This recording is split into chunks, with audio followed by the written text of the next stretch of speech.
Once upon a time, there were only movies, television, and books to entertain the masses, until now. When you're actually able to have control and manipulate this virtual world in front of you, it just feels good. Yet video games strive for something beyond control, the perfect story. Here's the situation. Another member of the science team's gone missing. I think there isn't a game that wouldn't be made better by a good story and good characters. Sonny, they shot my father. Maybe there's an opportunity to combine storytelling with the I dive in and make choices, which is what defines games. But there is still one vital story element to come: emotion.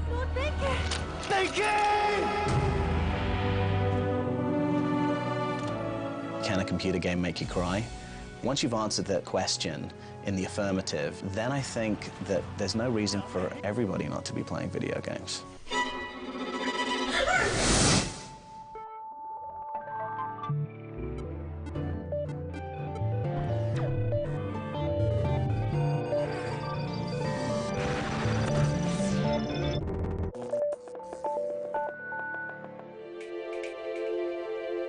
The golden age of arcade games peaked at the end of the 1970s and early 1980s, with pellet-popping Pac-Men and unidentified alien invaders.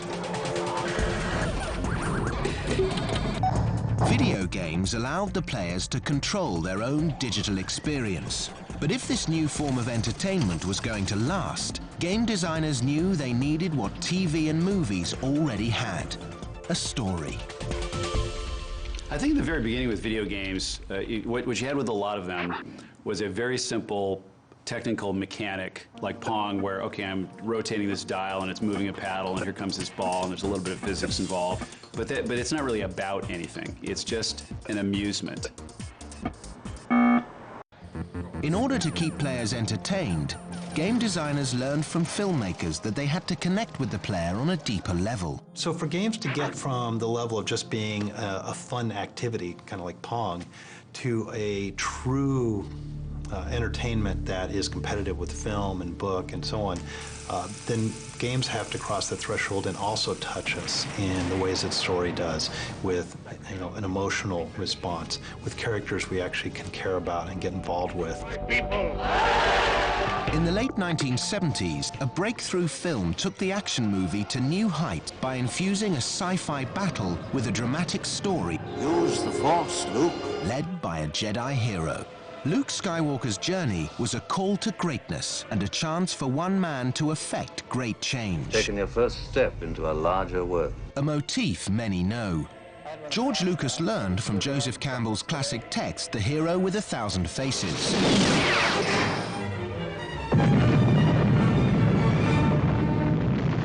Star Wars really showed off that kind of storytelling with a kind of a fast-paced panache, really, with all this great technology and all these great special effects that didn't detract from the story. And the influence can still be felt in video games. The mind-blowing special effects in Star Wars drew people into the movie theaters. You don't believe in the Force, do you? But in the video game world, games were still nothing more than idle play toys. There were space games like Asteroids and Space Invaders, but they didn't have characters or stories. At least, not yet. And when Star Wars was igniting theater screens all over the world, gaming was really in its infancy. And so I think the video game industry really was struggling with making these games work in the first place, exploring how to use controls in video games. And at the time, story just wasn't something you put into your games.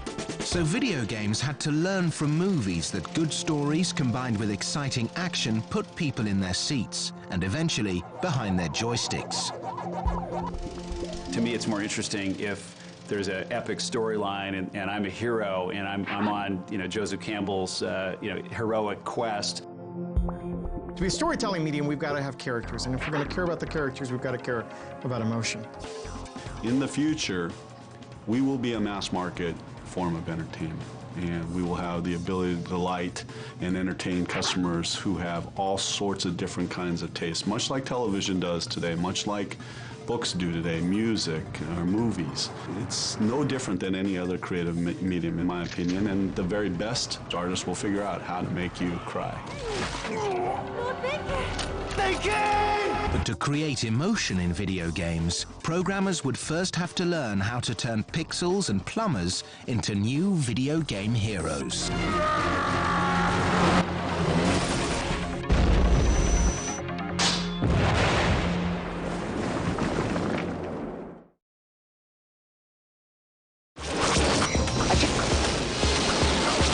After millions of people around the world followed Luke Skywalker's heroic journey in Star Wars, video games realized that perhaps they too needed a hero. But the lack of processing power really limited game designers as to how far they could develop a character's look, let alone their story. It would take the imagination of an artist and a fledgling company to turn video games into something more than a toy. Before the Japanese company Nintendo broke into video games, they produced everything from plastic toys to playing cards. In the 1970s, the century-old company based in Kyoto dabbled in the video game business by distributing the Magnavox Odyssey in Japan. However, in order to establish themselves as a real player in the growing arcade market, the CEO of Nintendo, Hiroshi Yamauchi, sent his son-in-law, Minoru Arakawa, to the United States to create Nintendo of America. Mr. Arakawa said, okay, Radar Scope is gonna be our Space Invaders, it's gonna be our Pac-Man, it's gonna be our big hit product. I'm gonna order 3,000 of these from the Japanese offices. Before those 3,000 games get there, the test unit that they had set up at an American bar called the Spot Tavern in Seattle starts making less and less and less money. Then he realizes, oh no, I'm gonna have all these Radar Scope games sitting around useless. What am I gonna do? Stuck with an expensive inventory of the failed product, Nintendo of America needed a smash hit game that the unsold machines could be converted to play. So all they needed to do was swap out a couple little pieces of paper, put in another game, and they had a totally new video game. What ends up happening is Yamauchi has no game designers. They're all working on other projects. And so he says, okay, well, we've got this guy named Miyamoto, and he went to him and said, design us a video game. Miyamoto was hired as an artist by Yamauchi, a friend of his father's, in 1977. Since he wasn't a programmer by trade, Miyamoto was more interested in telling little stories in his video games. A lot of the early people in the game industry are essentially technologists. They were tinkerers who now had computers to tinker on rather than, a train set. But Miyamoto was an artist. He wanted to be a puppeteer. He wanted to be an entertainer of some kind. Shigeru Miyamoto had a vision of a game that was fun to play. He was really trying to recreate that feeling of delight and wonderment and excitement that he had as a child exploring the world. He was also inspired by anime and manga that made his character design distinctly Japanese. Japanese anime, comic, manga, all are very different from US European taste.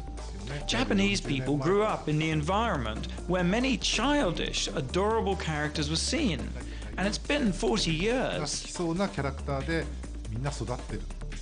Manga and anime have affected the Japanese a lot. It's one of our key cultural components.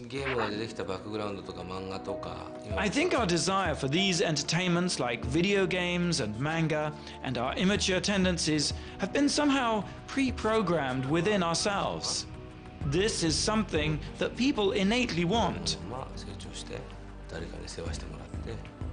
To grow up as a child and have someone take care of us and not wanting to die, that is our utmost desire in life, I think.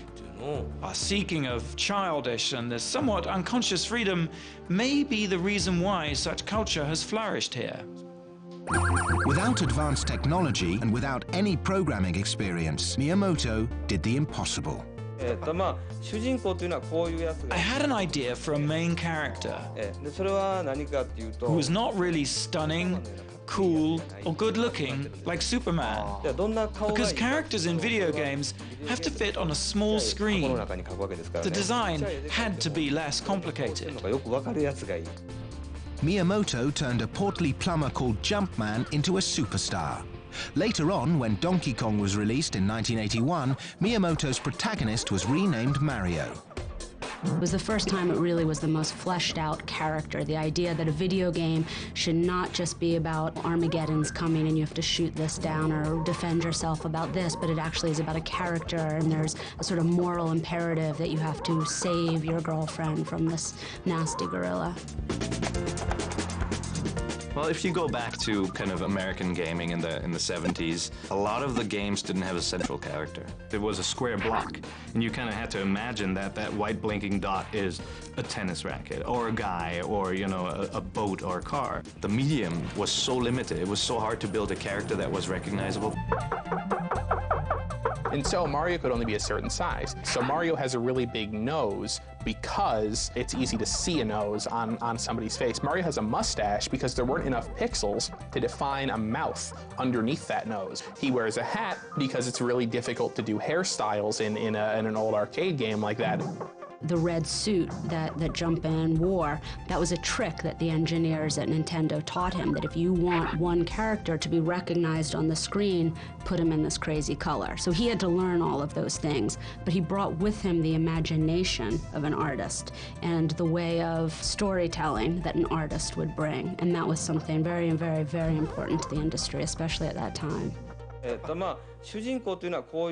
When we made Mario, we only had 3 members, myself, the programmer, and the designer. We actually drew pictures of characters on dotted sheets of paper to see how it moved. Like when Mario's running, but turning around all of a sudden, there'd be a sound of slipping, like a braking sound. Miyamoto also turned a few computer beeps into a distinctive soundtrack that supported Donkey Kong's fun and innocent gameplay. Mario! Nintendo had its first hit, and Mario would soon grow to be more recognizable than Mickey Mouse. Miyamoto turned moving pixels into Mario, every man's hero, who not only saved the princess, but also helped save the home video game business. It's a whole new playing field for the nation's Nintendo-holics. There was a sense in the US that home video games were dead, that the fad of the video game console was over. The companies all believed that the future was in personal computers. Atari was convinced. They took all Atari 2600, 7800, all that stuff off the market. They devoted the entire company's resources to making personal computers. With pure gaming consoles like the Atari 2600 off the market, the trend was to design games for the emerging personal computer business. However, the industry wasn't going to die. Games just had to get better. Nintendo started to bring it back, and they brought it back in the form what they called a toy, something designed and aimed at kids and family. Nintendo created their own home video game console and released it in Japan as the Famicom. The Nintendo Entertainment System was originally called Famicom for the family, and when the marketers came to bring it into the US, they realized they couldn't call it the Famicom because families don't play together. They changed the name to the Nintendo Entertainment System to introduce it to America because they realized that the word family had negative connotations when associated with entertainment in this country. It was an uphill battle, but after a lot of convincing, toy store owners who were burned by the video game crash took a risk with Nintendo and put its console on their shelves in 1985. What we've done in the last 3.5 years is to single-handedly recreate a dead industry. Nintendo also bundled Miyamoto's newest game, Super Mario Bros., with the Nintendo Entertainment System. The combination proved to be a winner. Super Mario Brothers basically took the unknown character from Donkey Kong, gave him a brother, and gave him a real purpose. So you would start at the left side of a level, and you always knew the end of the level is on the right, so you kind of forge forward the whole time, and you saw this whole world unfold as you're progressing through it. And just like in a narrative, you had the beginning of a level, and the end you would get your chance at rescuing the princess. It really was Nintendo and the work of Shigeru Miyamoto, which the Super Mario Brothers, which was bundled with the Nintendo Entertainment System, that reinvigorated the industry.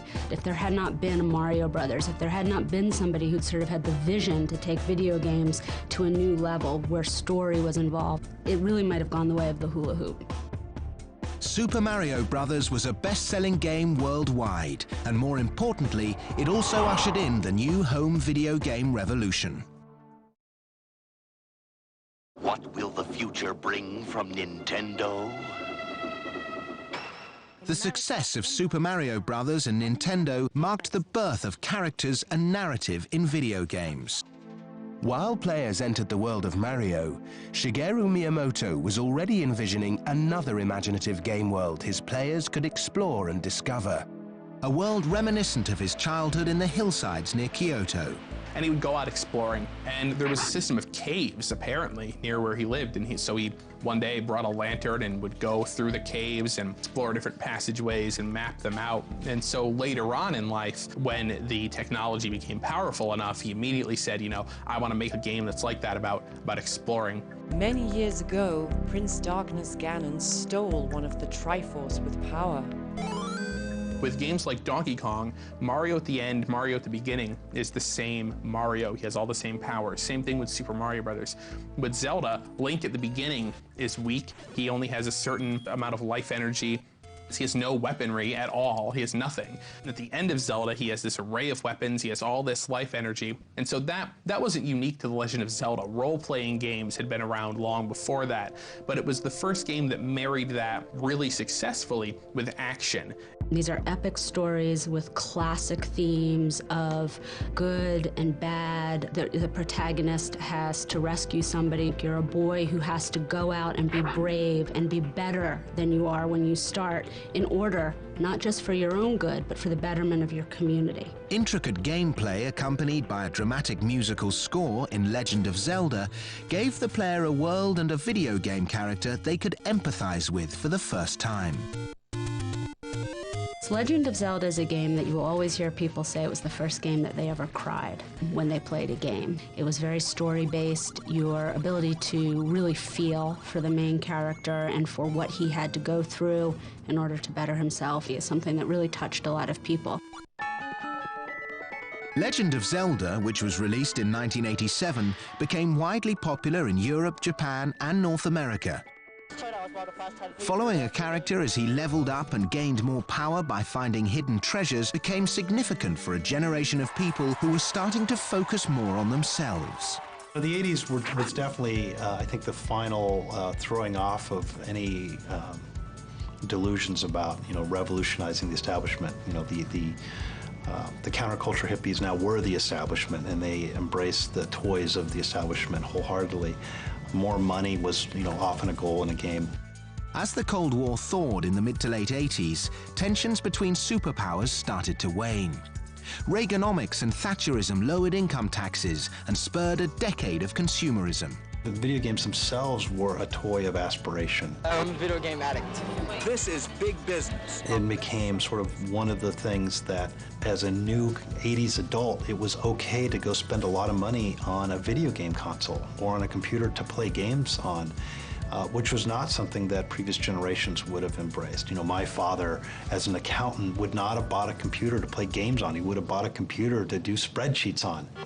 Today, IBM made it official after months of hints and leaks to the press. The Goliath of computers is coming out with its first home computer. It's called the PC Junior, unofficially the Peanut. Computer games were unheard of because most people didn't have computers. Very, very, very, very few people had computers, and most computers were in offices. They were the huge, big IBM mainframes. And basically, the games were text, so the idea of actually putting pictures was not only innovative, but how do you do it? From their home in Southern California, Roberta and Ken Williams started Sierra Online. With limited technology, they brought graphics and stories to the first computer games. When we started Sierra, the industry was just getting born. I mean, there was the very, very first personal computers. The Radio Shack had just introduced the TRS-80. Apple was out, and it really was hard. I mean, it was a pretty gutless machine. By now, I'm sure most joysticks have more computing power than the first computers. In 1980, Roberta and Ken created Mystery House. It had no sound, no color, no animation, but it did have one feature that no other computer game had at the time: graphics. Packaged in Ziploc bags, Ken sold it to local software shops. To their surprise, it quickly became a bestseller and sold more than 10,000 copies, which was a record-breaking phenomenon for the time, considering the limited number of personal computers sold. Mystery House was selling on a virtual one-to-one basis with home computers. For some reason, people who played games on their computers were of a different mindset than people who buy video game machines. They were more patient, so the idea of playing a game that would challenge you, to think about solving a puzzle that was going to take a while to unfold wasn't something strange or weird to them. Even as home video consoles were flailing in '83, Ken and Roberta were gaining ground in the budding PC game market. Their next graphical adventure was King's Quest. At a time when a mouse and sound card were unheard of, the game featured never-before-seen 3D-like worlds and sound with characters the player controlled. If you look at our early games, they're comical because they're checkerboarded, by taking all of the different limitations into account and putting dots in the right places. Like you give something that if you squinted and stood way back from the screen, kind of looked like color. And kind of blew people away, and that people were willing to tolerate such bad graphics, such bad sound, showed that there was an industry there, but it had yet to be born. Well, in the beginning, a lot of the Heroes Quest games were very focused on action. With some of the games like King's Quest, that action element really got thrown out in favor of exploration and kind of using your mind more to overcome hurdles. And also, it was a departure in that you didn't control the character directly. You're kind of an onlooker, and the character does your bidding, but you're not completely connected to it. And so, not only was the story more intricate, because of the slower pacing, you were able to tell more, you had more text in those games, but also the puzzles were much deeper. Although Miyamoto's console games were very different from the Williams computer games, their ability to combine traditional storytelling techniques with new technology was very similar. They took games and players where no one thought they could, but changing times and changing tastes of a new generation of gamers would soon push storytelling and technology to a new edge.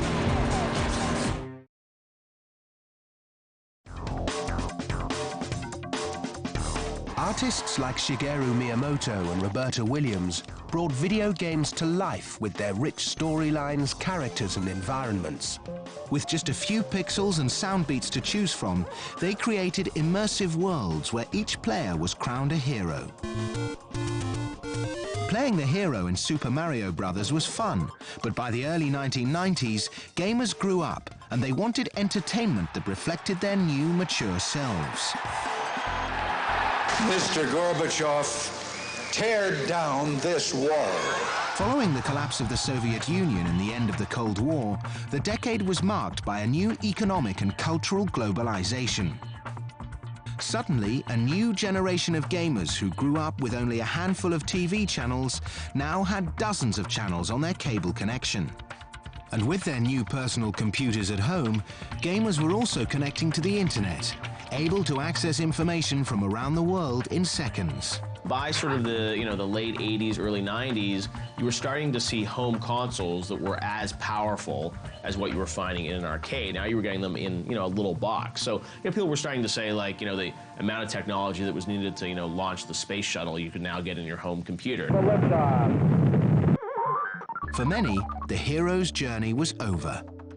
Players traded their crowns in for spiky hair, fast cars, and faster women. The video game anti-heroes emerged, and the older players loved them. Well, I think what a lot of people didn't realize is that as the so-called Nintendo generation grew up, they continued to want to play games. The way somebody a little bit older watched TV or movies when they were a kid, when they got older, they still wanted to watch TV or movies, they just wanted adult fare. A game company called Sega Enterprises delivered just that. Similar to Nintendo, Sega was a toy company that came out with arcade hits like Frogger in the 70s, and later with a console called the Sega Master System in the 80s. By marketing in regions where Nintendo didn't, the console sold exceptionally well in Europe and Brazil. But in 1983, Sega was hit hard by the video game crash. The manufacturers are still trying, those who haven't gone bankrupt, but the experts who follow the industry say it probably won't make a big comeback, that the game players have simply moved on to other things like video cassettes, records, tapes, even the movies. Little did they know the video game business wasn't ready to die. Sega never gave up. Instead, it re-entered the recovering video game market and put out the Sega Mega Drive in Japan, a 16-bit console to rival Nintendo's 8-bit Famicom. With double the processing power, Sega's system could handle superior sound and graphics. Back on 8-bit, you could do really simple Donkey Kong, Pong, things like that. When you got to 16-bit, now you can cover a much wider range of topics. You can have team sports, you can have really good adventure games with storylines. You could do much better versions in all the different genres. This new technology arrived just in time. When the original Pong-playing gamers grew up and had to go to work, game companies had to attract the younger Mario-playing generation of gamers, who were now young men in their late teens and early 20s. When the Sega Mega Drive was shipped to the US, it was renamed the Sega Genesis. And to attract this slightly older buyer, the console was bundled with a fast-flying anthropomorphic hedgehog. If Mario was cute and gee and aw shucks, then Sonic the Hedgehog was liable to flip you the bird kind of a character that started to resonate with the angsty teens of the early 1990s. And so as they grew up, Sonic was more relevant a character to them. In the early 90s, Nintendo was still the dominant force. And we look back, and of course driven by the cute little Italian plumber called Mario. But I think Sega identified that the consumer was looking for something else. In particular, with the launch of the Sega Genesis console, there was more processing power now that allowed characters, instead of jumping off mushrooms and bouncing and having this side-scrolling effect, you had the ability now to deliver speed. Sonic was about, mobility and getting around, and I think the spikiness of the haircut or the bristles on the hedgehog just reinforced that. Sega was looking at delivering an irreverent character that tied into the more impish sense of mischief that teenage boys would have. Sonic was the perfect character.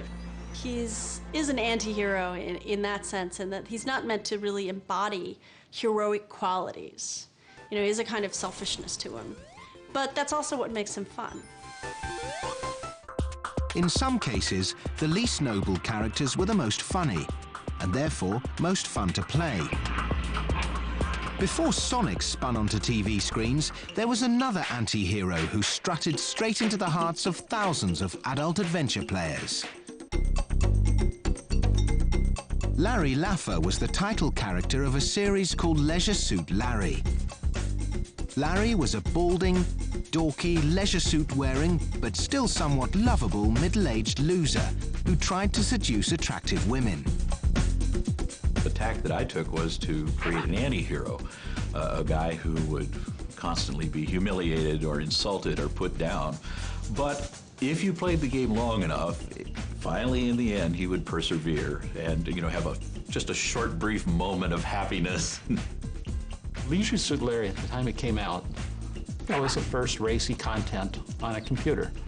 Larry was one of the top 10 games of 1988, proving that games were not just for kids anymore. Sex sells.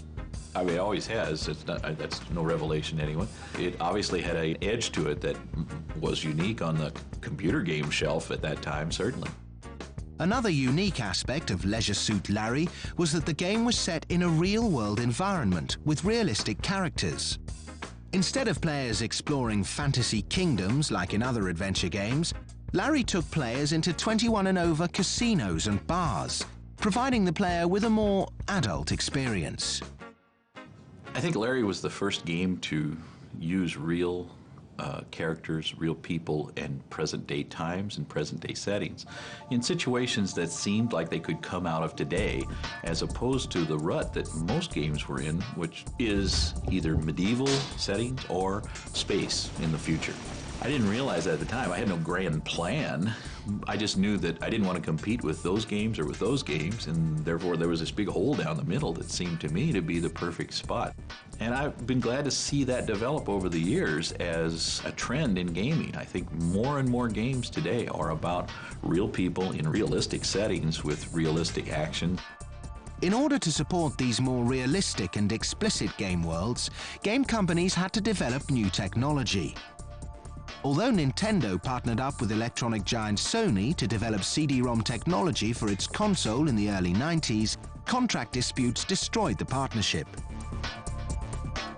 Instead of working with another game company, Sony decided to continue its research and developed a standalone console on their own, called the Sony PlayStation.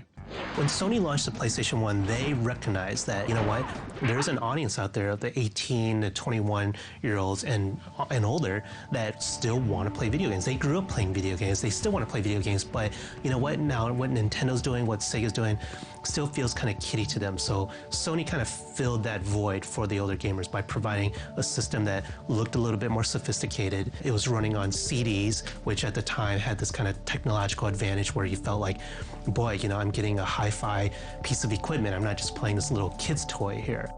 While Nintendo was still making games on cartridges that could only store 16 megabytes, Sony was making games on CDs that could store 650 megabytes, allowing for more complex graphics and games. You could have CD quality audio. Well done, Crash. I knew I could rely on you. You could have CG quality video. The range of possibility with more space on the storage medium, that increases the possibility for the game. Sony, to their credit, made video games a much cooler thing to be involved with, to play. We weren't dealing with just kiddie fare anymore. We were dealing with, you know, operatic masterpieces like Final Fantasy VII that really sort of dealt with death and betrayal and issues that certainly seemed more mature. And it opened up our product to so many new people who would now pick up a video game because there were aspects to it that felt like it was relevant to their life. The PlayStation basically reached the same level of penetration in 10 years that it took the telephone to reach in 30 years. I mean, it just was sort of a sign of how ready people were to have something like this in their lives. It also brought us into this time where more adult fare was being produced. From 1994 to 97, nearly 16 million PlayStation units found their place next to people's home stereos and VCRs around the world. The PlayStation came along in a time where the consoles moved into a world where you really had a 3D environment for the games. So Tomb Raider and Lara Croft and these, you know, very complex environments where you could explore, that was a real hallmark of the PlayStation, and at the time it really blew people's minds. Another PlayStation game that blew people's minds was Grand Theft Auto 3, where the hero no longer saved the princess, but rather the hero saved himself, even if it meant breaking the law.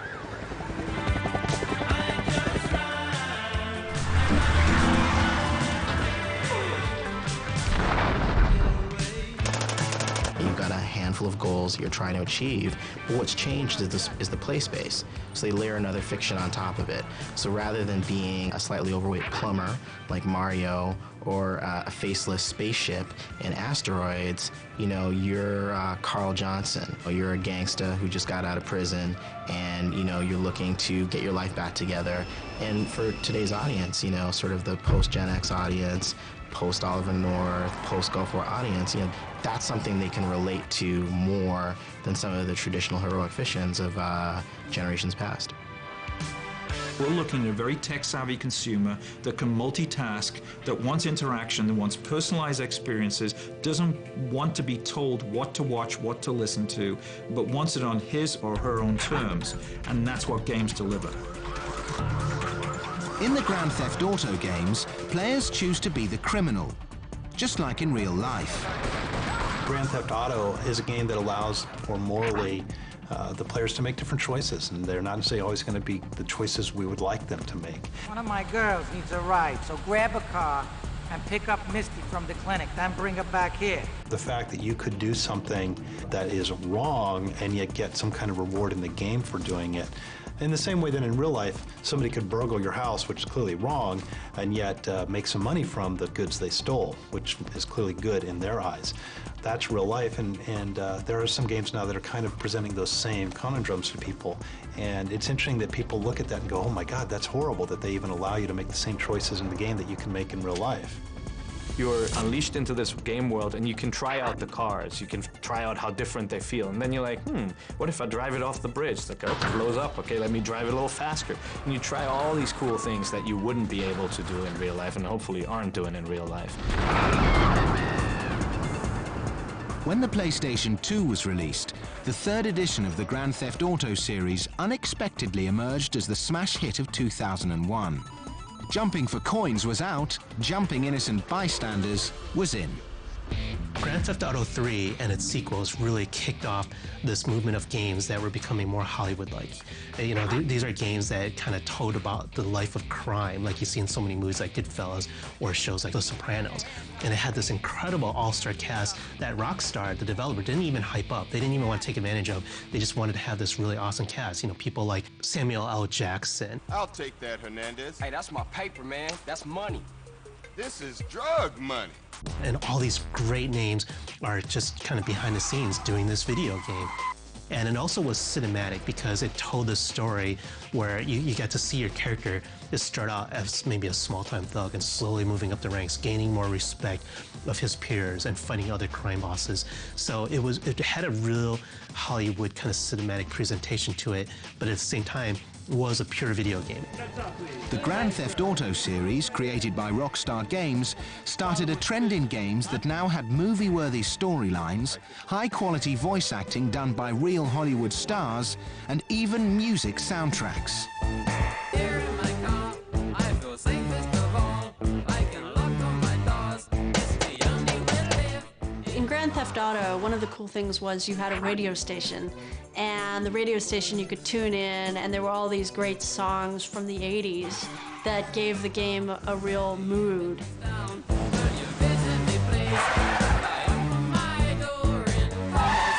Rockstar would, use, pop songs, and they'd get really talented voiceover. They'd write the dialogue in a short, punchy way that just sort of worked. So they didn't get trapped in sort of the Final Fantasy approach of these long, attenuated cutscenes. It's very short, in and out, and use the other things besides the visuals to help bring the world to life. I really think this shows that gaming culture is becoming much more of a mainstream culture, and lots of other kinds of media are interested in getting some of the passion that gamers have and capitalizing on it. Video games were looking and sounding more like movies, and finally starting to get the respect from Hollywood that they deserved. When you look at games that are action-adventure type games that have these incredibly lush environments, and that from 2D to 3D to HD has all happened within a decade, and really has propelled video games to now part of Hollywood when we think of the experiences you're delivering, the licenses that Hollywood movie studios are now very eager to get into a video game business, and the impact that we have overall in the world of entertainment. We are really focusing on driving a 20 to 40 hour interaction with a 25-year-old male that's no longer watching television, they're playing television. This sense of participation and heroism that you get out of winning a video game is much more powerful than you get from watching some character in a movie be heroic or victorious. I think up until recently, it was we as an industry were licensing movie rights and then paying a large amount of money at times to then do the game version of a particular movie as it was either being released or maybe 3 or 4 months later. Hollywood now recognizes that that male consumer is not going to the theater. They're at home, they have their high-definition TV screen, they're connected to millions of people through Xbox Live, and now I think the shoe is on the other foot. Video games are becoming more mainstream with in-depth storylines, complex characters and realistic graphics.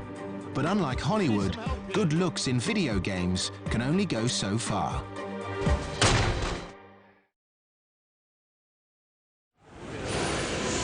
At the dawn of the 21st century, the days of playing a little man with an oversized moustache were over. New consoles like the Sony PlayStation revolutionized the industry. The computational power that you have today in modern consoles, be it the PlayStation or the Xbox, is several orders of magnitude more powerful than what we had in the first video game consoles, like with the Pong machine. Or it's really like comparing the level of technology embodied in a modern skyscraper to Stonehenge. I remember, and a lot of people remember, playing called Tecmo Bowl from the game publisher Tecmo. And it was a very compelling game, but it wasn't exactly high-tech from the point of view of the way it looked and felt. And it really didn't look like an NFL game. Fast forward to where we are today, we're now looking at games, in particular EA's Madden Football, that if you walk past the screen in the living room and you're not paying attention, as far as you're concerned, there's a real NFL game going on there. Live from Foxborough. The detailed, high-fidelity graphics allowed players to become real sports heroes. Regardless of a gamer's physical skills, they could master any sport, virtually.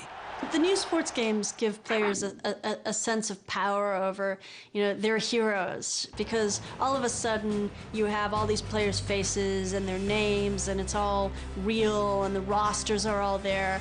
So they can almost move these guys around like, toy soldiers on a battlefield. And, that's a pretty heady experience. Off by the linebacker. For many years now, Electronic Arts has had this slogan about EA Sports: if it's in the game, it's in the game.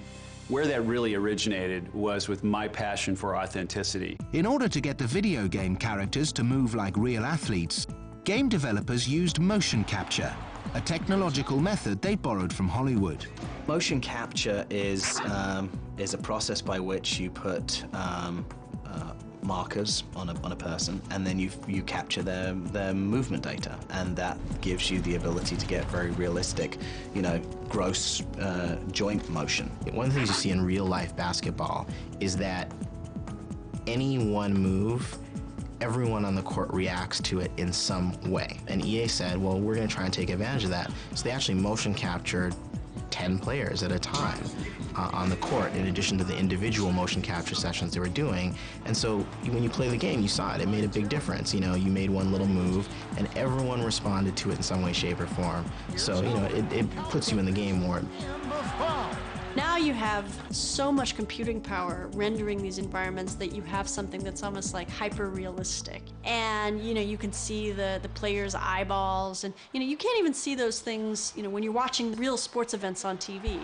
However, by trying to create more lifelike graphics in video games, sports heroes actually started looking more dead than alive, in what technologists called the uncanny valley, a term to describe the repulsive response a human has to a robot's almost human or uncanny looks. It's like the difference between a living body and a cadaver.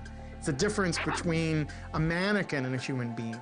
That the more it looks like a human, the more that gap just sort of moves forward, and we still say it looks plastic, it looks mechanical, it doesn't look real. You don't have that problem of looking at a cartoon and say that's creepy, it doesn't look real.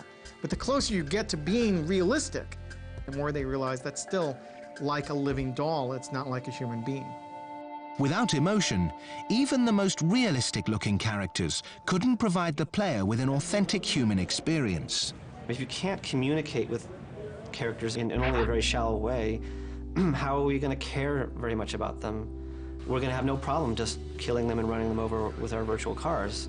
But once we can speak in our own words and they can really hear us and there's an actual conversation going on, then we are going to start feeling more emotional, and we may get to the point of tears when we interact with them. The gold standard has become whether a game can make you cry. And some people think it can't, and there's no games make you cry except when you can't get it to work. Others think that games are already making us cry on a regular basis. But crying becomes emblematic of capturing the human experience. It's about broadening the range of what a game can do, what kinds of worlds it can bring into our living rooms. In the early days, we had a hard time showing human beings, so games were about aliens from outer space. But then we figured out how to show humans on the screen, and you started to get more games about human beings. Now the holy grail is kind of emotion, characters that feel fully fleshed out and like real human beings. That's really the next challenge for us. Until then, perhaps the rendering doesn't always have to happen on the screen. It can happen in the imagination of the player, where it did with the first low-resolution graphics or text-based adventure games. Whether or not a game makes the player cry, a video game is still a powerful medium. After all, where else can someone with the push of a button become a hero?